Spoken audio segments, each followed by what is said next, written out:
Jaya Radha Madhava Kunja Bihari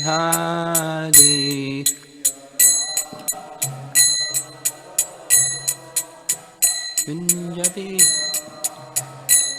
Jaya Radha Madhava Kunja Bihari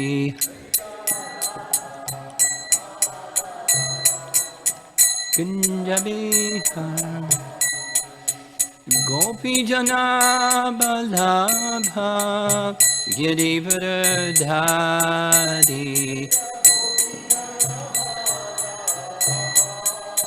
Girivardhari Gopi Jana Balabha Girivardhari Girivardhari Yasodanandana Brajajanaranjana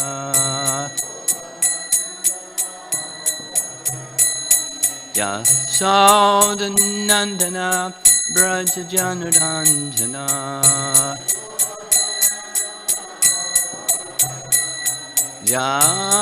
Jamanatira Vanachadi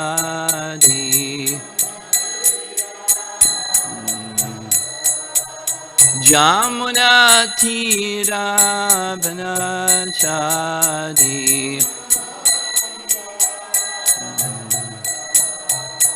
Jaya Radha Madhava Kunja Bihari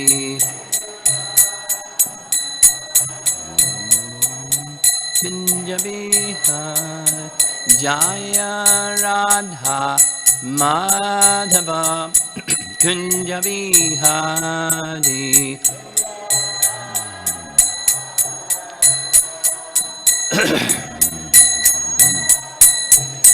Gopi Jana Balabha Girivardhari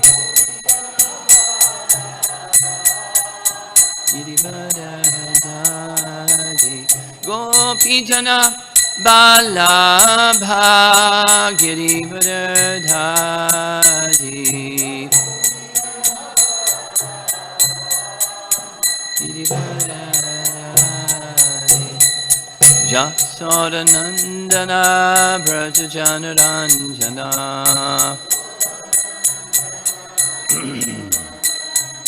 Jasodanandana Brajajanaranjana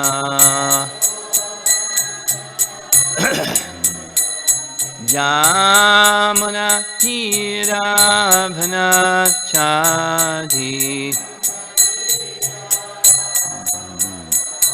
Jamana Tira Vanachadi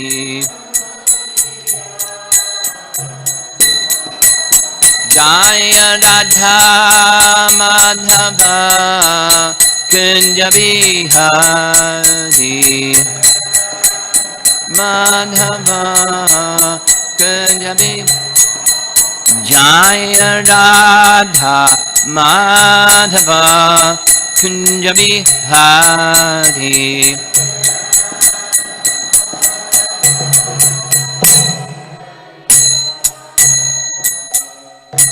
Jaya Vishnupad Paramahamsa Hariva Jagattarija Astatara Satasi Srimada's Divine Grace Sri Bhaktivedanta Swami Srila Prabhupada Ki Ananta Koti Vaishnavrinda Ki Grantharaj Srimad Bhagavatam Ki Gaur Premanandi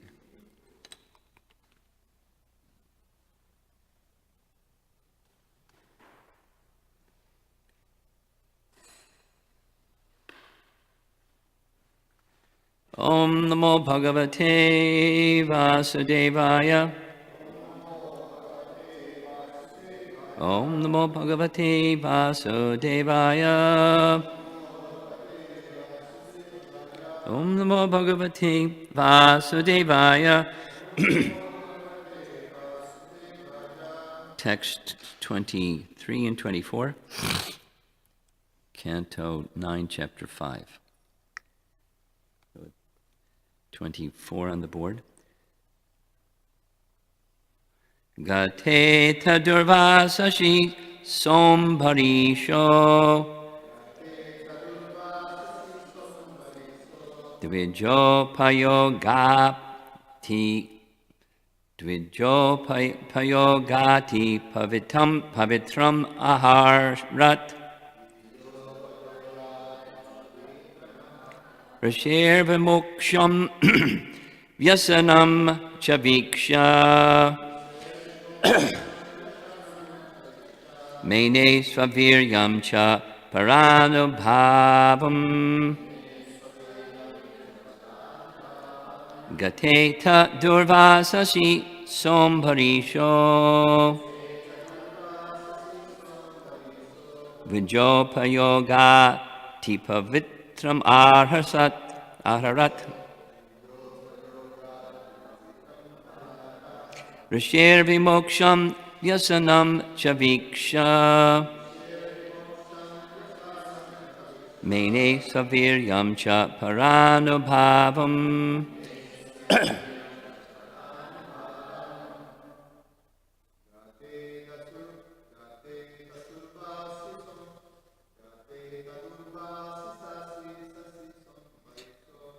Gateta durvasasi sombharisho Dajopayogati bhavatram arharat Rashir vimoksham vyafasnam chaviksha Mane saviryam cha paranubhavam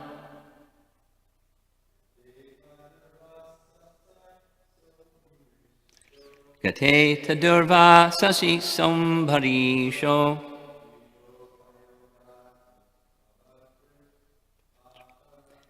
Dvijopayogati pavitam arharat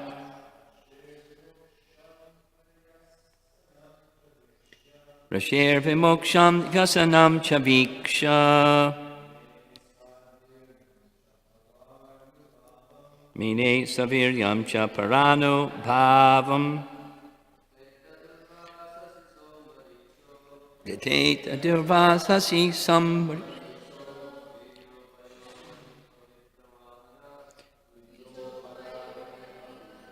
Aharat Rashir vimoksham vyasanam chaviksha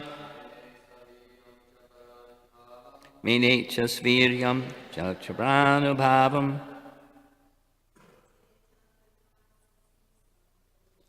Gateta durvasasi sombharisho Dvijopayata aharat Rashir vimoksham vyasanam chaviksha Mene saviryam cha paranubhavam Gateta durvasasi sombharisho Vijopayogati pavitram aharat Rashir vimoksham vyasanam chaviksha Mene saviryam cha paranubhavam Gateta durvasasi sombharisho Dvijopayogati pavitram aharat Rashir vimoksham vyasanam chaviksha Mene saviryam cha paranubhavam Gate on his return Ata then Durvasasi the great mystic yogi Durvasa Saha, he the king, Ambarishaha, Maharaj Ambarish, Dvija Upayoga, most suitable for a pure Brahmana. Ati pavitram, very pure food. Aharat, gave him to eat, and he also ate. Rishehe, of the great sage. Vimoksham, release. Vyasanam, from the great danger of being burned by the Sudarshan Chakra. Cha, and Viksha, seeing. Mene, considered. Svaviryam, about his own power. Cha, also. Para anubhavam, because of his pure devotion to the Supreme Lord. Translation for 23, then 24. Durvasa Muni had left the place of Maharaj Ambarish, and as long as he had not returned for 1 complete year, the king fasted, maintaining himself simply by drinking water. 24. After 1 year, when Durvasa Muni had returned, King Ambarish sumptuously fed him with all varieties of pure food, and then he himself also ate. Means Durvasa Muni also fasted. And it doesn't even say if he drank water for that whole year. He was flying in space. Must have been hungry. When the king saw that the Brahmana Durvasa had been released from the great danger of being burned, he could understand that by the grace of the Lord, he himself was also powerful, but he did not take any credit for everything had been done by the Lord. Purport. A devotee like Maharaj Ambarish is certainly always busy in many activities. Of course, this material world is full of dangers that one has to meet, but a devotee, because of his full dependence on the Supreme Personality of Godhead, is never disturbed. The vivid example is Maharaj Ambarish. He was the emperor of the entire world and had many duties to perform. And in the course of these duties, there were many disturbances created by persons like Durvasa Muni. But the king tolerated everything patiently, depending fully on the mercy of the Lord. The Lord, however, is situated in everyone's heart. Sarvasya chahamriti sanivishtaha. And he manages things as he desires. Thus, although Maharaj Ambarish was faced with many disturbances, the Lord, being merciful to him, managed things so nicely that in the end, Durvasa Muni and Maharaj Ambarish became great friends and parted cordially on the basis of bhakti yoga. After all, Durvasa Muni was convinced of the power of bhakti yoga, although he himself was a great mystic yogi. Therefore, as stated by Lord Krishna in Bhagavad Gita 6:47, Yoginam api sarvesham madgaten antaratmana shradhavan bhajate yo mam same yuktatomo mataha. Translation: of all yogis, he who abides in me with great faith, worshiping me in transcendental loving service, is most intimately united with me in yoga and is the highest of all. Thus, it is a fact that a devotee is the topmost yogi, as proved by the dealings with Maharaj Ambarish and Durvasa Muni.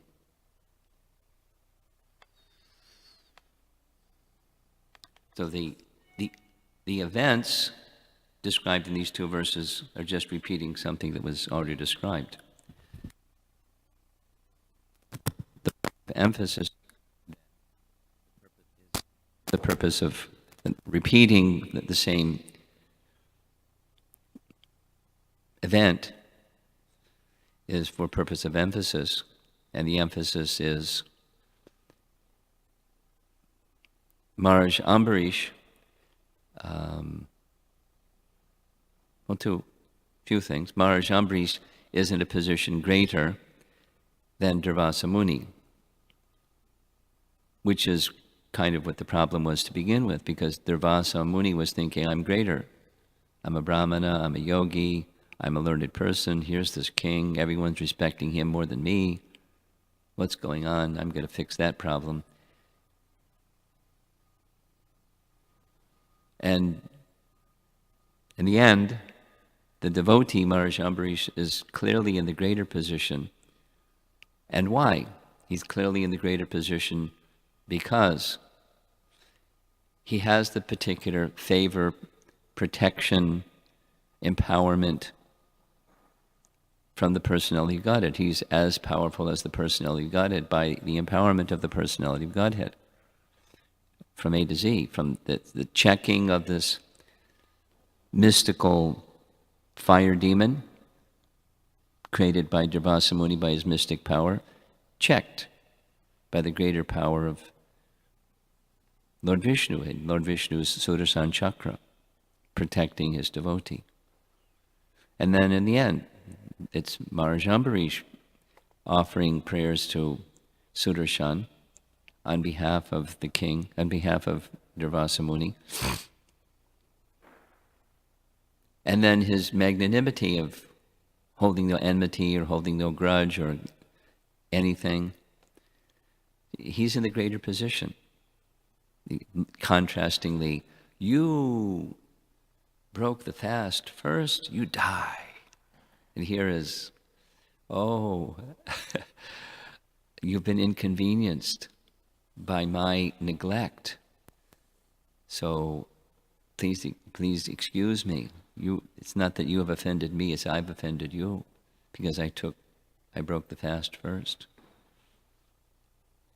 He's showing his qualities as an exalted person greater than the anger of, it's because Durvasa Muni, after all, is a partial incarnation of Lord Shiva, who has the characteristic, Lord Shiva, easily pleased, easily angered, and partial incarnation is also easily angered.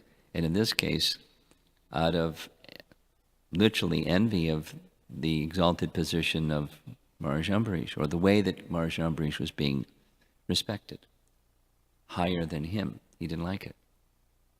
So, it's being repeated to help us understand this overall message of the pastime, the super exalted position of bhakti compared to yoga and gyan. That's taught in Bhagavad Gita, and here's the Puranic method is taking the philosophy or the teachings and illustrating the teachings through historical events. So that's the philosophical message. The position of bhakti is superior to that of yoga and gyan. Then another very important part of verse 24 is the transparency of the bhakti of Maharaj Ambarish. We heard earlier that the intelligence of Durvasa Muni became lifted by the event that happened. He could then understand the position of Maharaj Ambarish, the greatness of Maharaj Ambarish, the greatness of bhakti that's mentioned in this purport also. He got that realization that greater than my mystic power and my position as a Brahma is the position of a devotee, especially a devotee of the caliber of Maharaj Ambarish. I got it. So his intelligence became illumined. Here, the intelligence of Ambarish became illumined, or the realization of, wow, powerful. But he wasn't taking credit for the powerfulness. The realization of how he was made powerful and that he was made powerful by the personality Godhead became more acutely understood by him. But he didn't take credit for it. This is the personality of Godhead.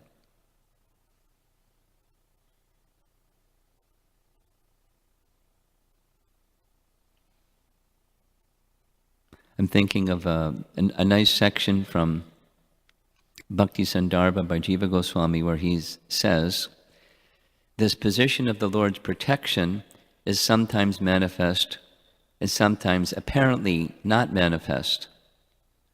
And the example of it being manifest was with Prahlad, how he was protected by Lord Vishnu to such a degree that the most powerful Hiranyakashipu couldn't harm a hair on his body, although he was trying to kill him, and here also trying to kill him. Protected. Then, contrastingly, Jiva Goswami says, sometimes a devotee does not exhibit that, or the Lord does not exhibit, apparently, that potency of protection. And the example he gives is Maharaj Parikshit. He died by the bite of the snake bird, by the curse of the Brahmana. So two things. Because Lord Vishnu was upholding the word of the son of a Brahma, Dvija Bandhu. Shringi, the son of Shamakrishi, made this curse, so the curse went through. Although the Supreme Lord or Maharaj Parikshit could have done something else, so it didn't go through, as happened here. The effort of Durvasa Muni was blocked. Looks like, the power of the Brahmana is checked by the Supreme Lord in order to protect the devotee Maharaj Ambarish. With Maharaj Parikshit, the power of the little boy wasn't blocked. He died. But, Jiva Goswami says, the total fixed position of the mind of Maharaj Parikshit, the undisturbed, totally undisturbed condition of Maharaj Parikshit, that was exhibited. The exaltedness of Maharaj Parikshit was exhibited according to the Lord's plan. So what's the message here? Sometimes protection comes this way, sometimes protection comes that way. Protection doesn't mean the calamity is over. In this case, the calamity is over, and they became friends, as Prabhupada is saying, on the platform of Bhakti Yoga, or on the basis of Bhakti Yoga. That means Durvasa became elevated in his bhakti appreciation, and they became friends on the platform of Bhakti Yoga, or the basis of Bhakti Yoga. It didn't happen with Shringi. He didn't become friends with Maharaj Parikshit on the basis of Bhakti Yoga. Something else happened. Maharaj Parikshit went back to Godhead.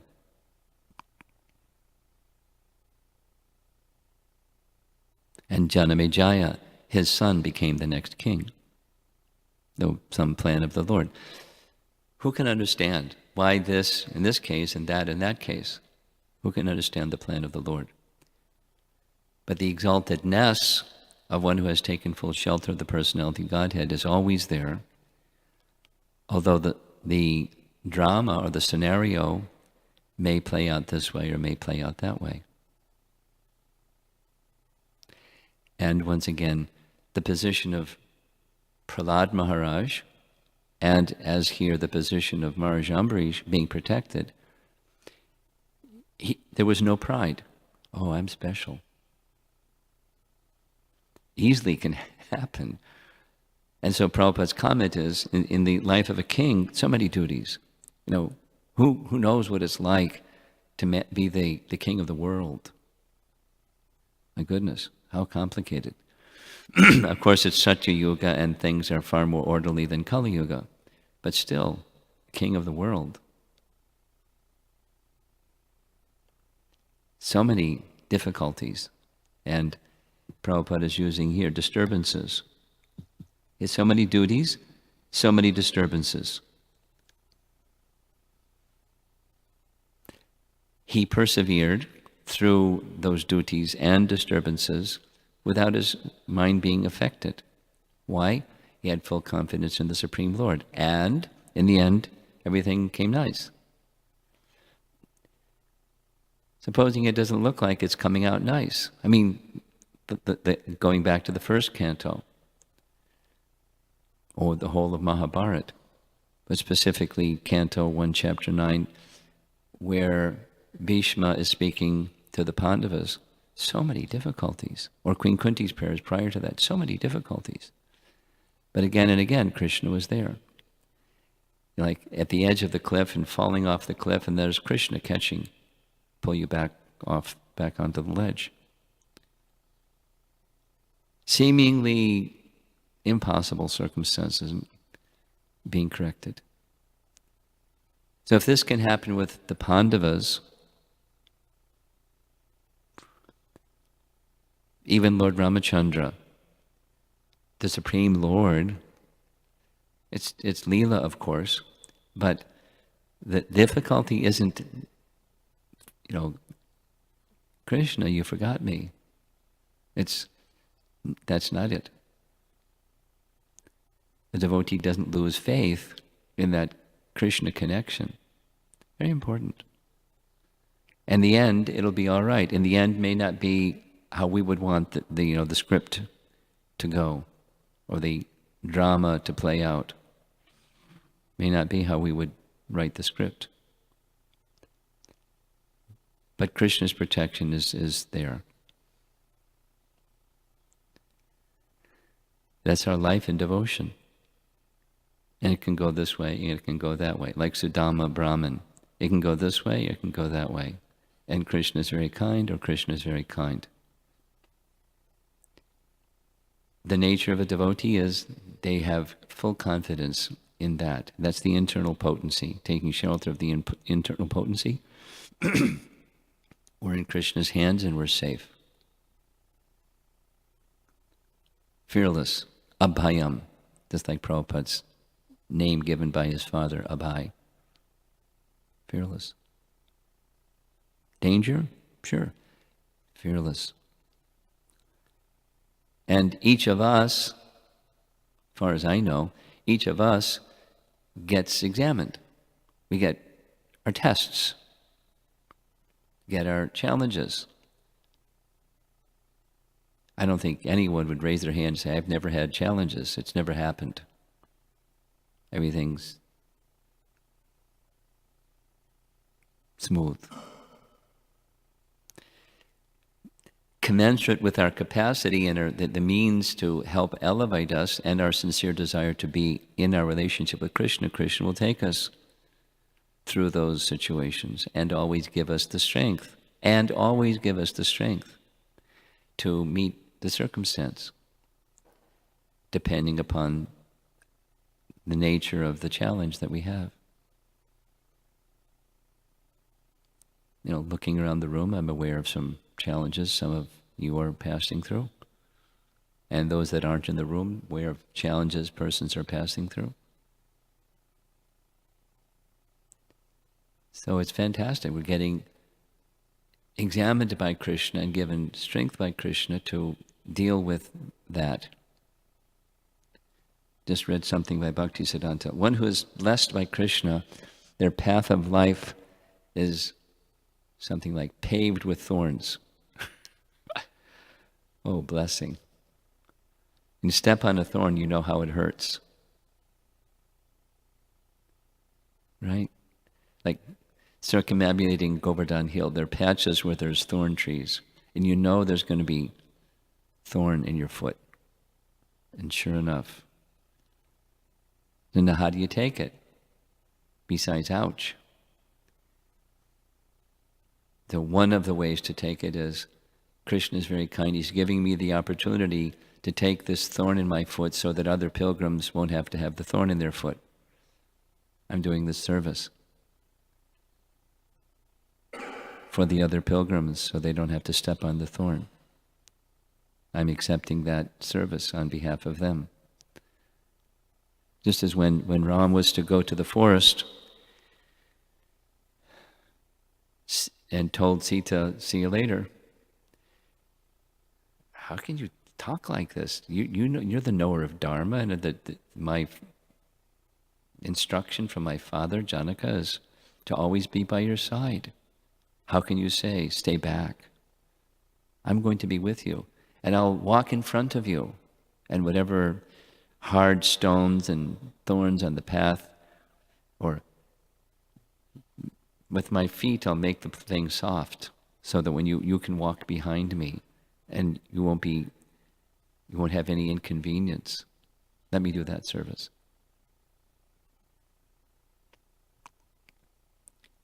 There's different ways of taking the circumstances of hardship. Because just, in one sense, there's persons behind us who are seeing by our example how we deal with circumstance. Or for the next younger generation of devotees, to be able to take away obstacles so the younger generation of devotees have fewer obstacles, etc. And there's so many ways of thinking how to be in service to the Vaishnavas while we're passing through some obstacles. I'll be more qualified to be in a position of full shelter of Krishna, so that whatever relationships I have, the circle of friends and persons around me and so forth, there's a deeper well or reservoir of depending upon Krishna element within my heart. And then even if I don't say anything about it, it's just there, and it'll make my association better for others than if don't have that reservoir of dependence upon Krishna in my heart. I'll be better association for others. Circle, family, friends, associates, etc. Just as Ambarish, we'll end with this. Ambarish is serving the world. And disturbances and difficulties and complications, he takes them in stride, tolerates them, understanding that the kindness of Krishna is there. It's somehow for the good, although I may not understand the somehow part. Faith doesn't waver. Faith is essential to go forward in life, and certainly in the life of devotion. Let our faith be nourished by the thorns that enter our foot and it hurts.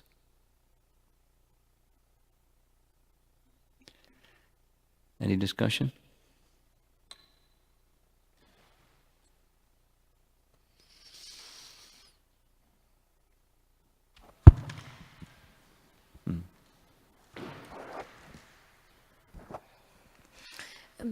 Maharaj, so many times I catch myself getting disturbed for even small things. At that time, I don't understand that it's small, but afterwards I realized that it really didn't mean a lot in long term, it doesn't really value much. So, what can we do to not get disturbed for small things? Well, several. Don't place value in the mind. There's a set of verses, if I can remember correctly, Canto 5, Chapter 6, verses 5 through 7. I think that's where it is. I was just thinking about it this morning. The mind. That's one. Another. So if you don't place value in the mind, what do you place value in? You have to know what to place value in instead of the mind. Transcendental teachings. There's shelter there, not the mind. Then the intelligence goes there and the mind go there. So tolerate. That's another Bhagavad Gita instruction. And if you tolerate, it's similar. You don't invest in the temporary, you invest in the eternal. You have to go somewhere. If you tolerate, where does your attention go? To the eternal. Knowledge, another one is, in general speaking, knowledge leads to detachment. Knowledge is received in the mode of goodness, so in the mode of goodness there's some detachment, and you can look at the big picture and see this is a small thing. But if you're in ignorance, the small thing becomes big, especially the mind makes it magnified. And then that's the reality that we live with is the mind, and the bigness of the small thing. Because we lost picture of the big picture. The mission of life. Then another is that just the general hearing attentively of Scripture, Bhagavad Gita, Srimad Bhagavatam, regularly hearing, then the affinity for Krishna becomes stronger, and the fear that arises from affinity from the temporary subsides. The reality becomes our life rather than illusion.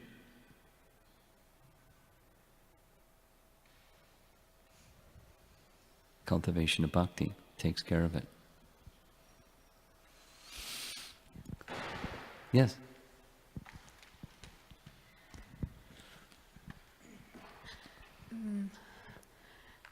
It was very inspiring when you said we can see how we can be of service to the generation that is coming forward. So like, what can we do now to see how we can be of service to the coming generations? Yeah, that's reality. So I was thinking from my position, where I am, how do I see what is it that I can do for the generation to come There you forward? go. So here's a practical one. You're facing a difficulty. Not everybody knows the nature and the depth and the inside and outside of the difficulty, but to some extent, the difficulty. So now, I'm a young person looking up at an elder person, and what a wonderful example. I can see, I don't know the details, but I can see what a wonderful example and feel inspired and strengthened in Krishna consciousness. They don't know the inside. They don't need to know the inside. I'm just thinking of one particular example. I mean, it's something that happened recently when there was supposed to be a wedding, and then there was a flood in the basement, and then there was, maybe they can't have the wedding. And Preeti Menon remained undisturbed and somehow made sure that it happened, even with all the difficulty and all the difficulty and all the difficulty. That's instructive. She may not have been thinking, I'm doing this because I want to show by example to younger devotees how to deal with an unprecedented calamity. People were coming from all over the place, and what are you going to do? But she wanted the wedding in front of the deities.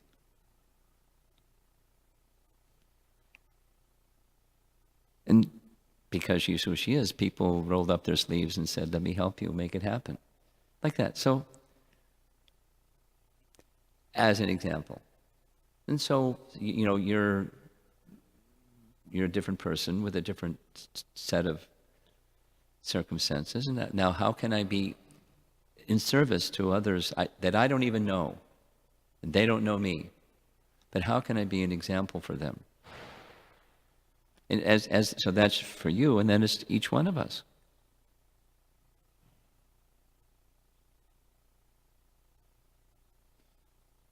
A life of service to others that we know and we don't know, to please Krishna.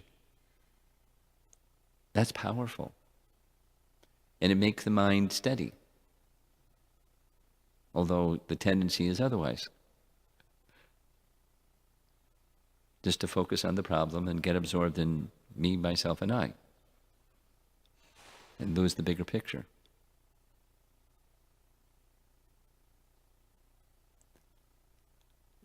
Life of service to Krishna, and meaning to others who are Krishna's parts and parcels, is powerful. And then when there's, like this, when there's success, don't take credit for it. That's a tough one. And then when there isn't success, how to handle that, that's another tough one. There's only one resolution. We're at the mercy of Krishna in his service. He can move us on his path of life. We make choices, of course, but let them be qualitative and devotional. And then whatever the consequences are, we accept that's part of the kindness of Krishna. And stay like that. That's service to others.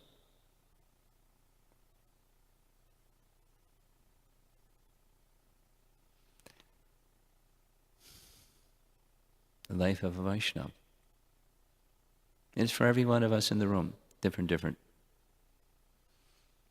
services. Yes? Guru Maharaj,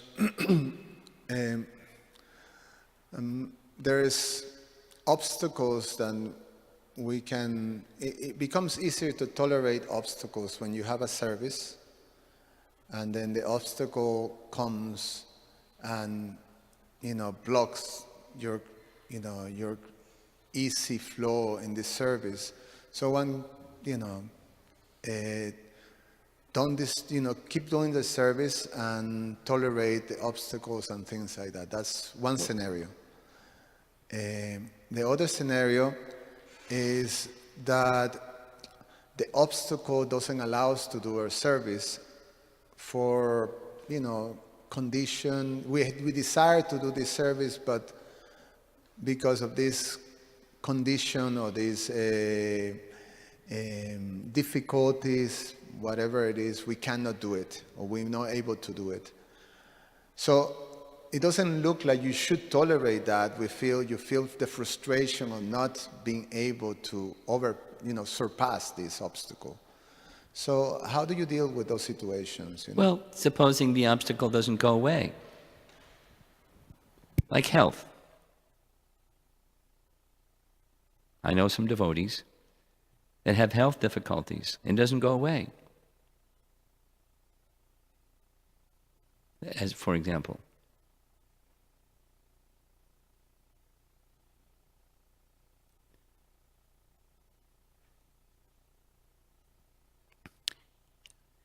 in any those or any other circumstance, it's not just overcome the obstacle. We render some service that addresses the circumstance that appears to be an obstacle, and it may be, an opportunity to realign ourselves externally or internally, or both, with Krishna. To serve Krishna in this circumstance, or that circumstance. Or it could be learn something about myself, that the circumstance is providing me an opportunity to learn something about myself. Or the opportunity, third, is giving it an opportunity to take deeper shelter in Krishna, not just like overcome the obstacle. The goal is not just overcoming the obstacle. The goal is to take, deeper shelter of Krishna and accepting the arrangement that Krishna has for me. It's a very important lesson in bhakti.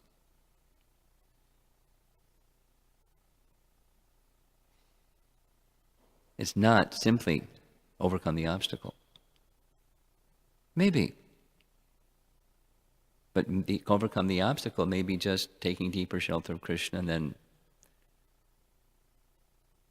the obstacle is still there, but my consciousness is with Krishna, and that's the purpose. So many varieties of things Krishna can do, and Krishna is not a cookie-cutter God. He does what's best for us. He's the expert physician that has more than one medicine in his medicine bag.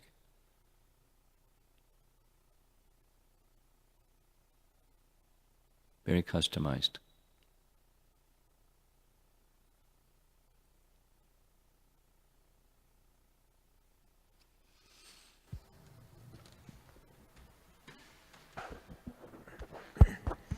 Hi, Krishna Guru Maharaj. Question is similar to some of the questions that have been asked.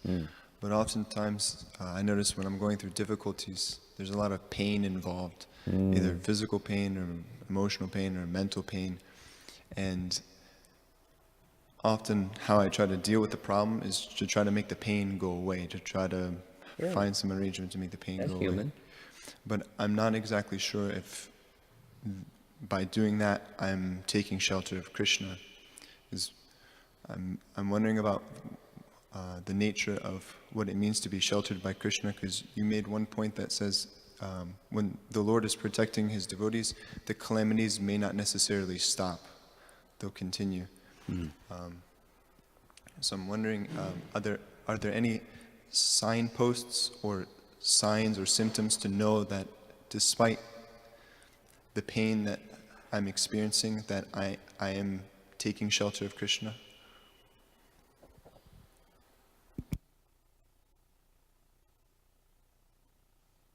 Put your hand in your bead bag, start chanting the Maha Mantra and see what happens.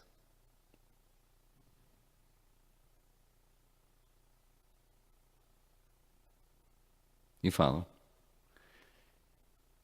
You take up the primary processes of bhakti and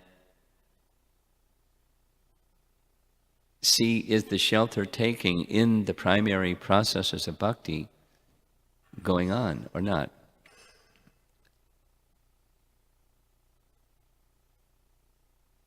I'm thinking of just repeat these Prabhupada stories over and over again because I find them very instructive. One devotee had pneumonia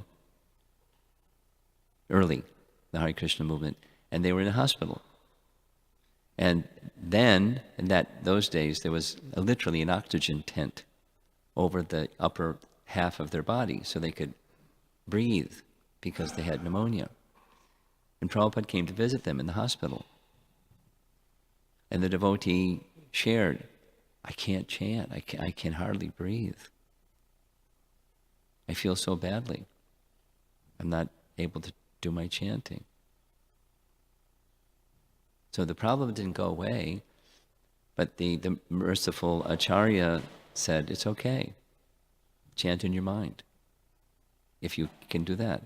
But, the first business is, then he gave this, for me, which is a famous instruction, or, first comes health, then comes your sadhana, then comes your service. So address your health needs. So then you have an instruction to follow, and you just follow the instruction. So now go back. There's pain, the physical pain, emotional pain, mental pain, or whatever it is. Now, how do I know? Your question is, how do I know if I'm taking shelter of Krishna while I'm passing through that pain? Take up the primary activities of bhakti and see where your attention is going.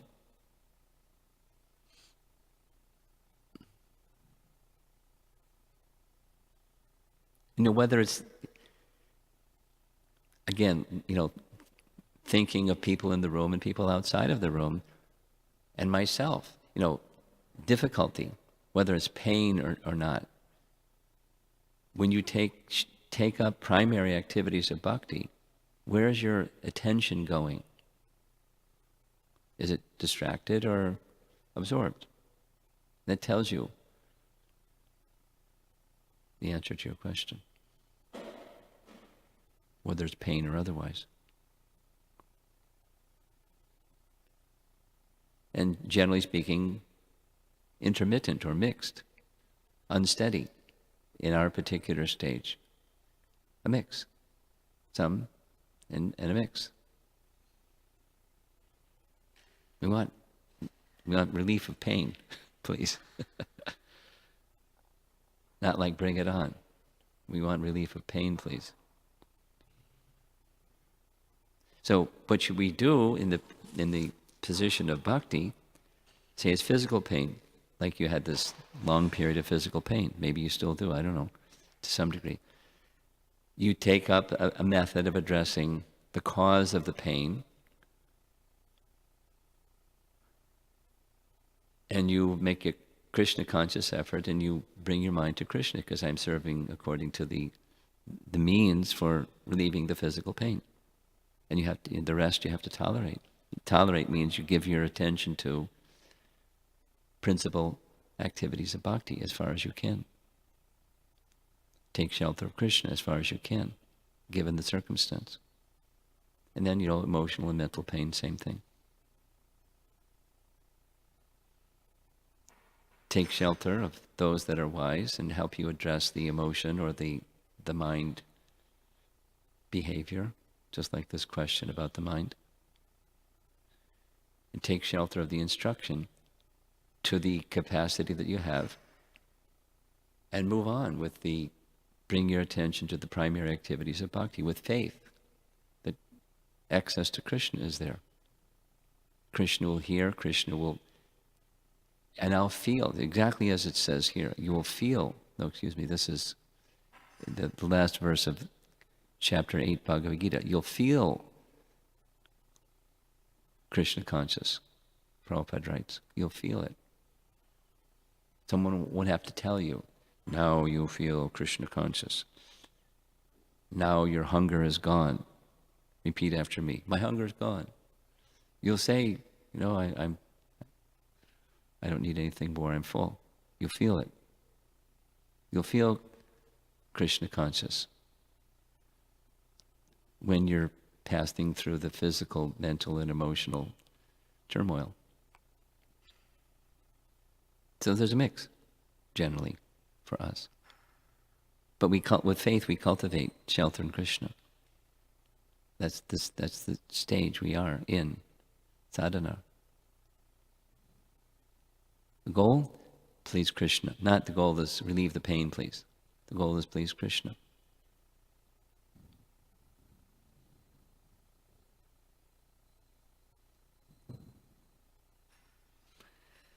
Srila Prabhupada ki jai.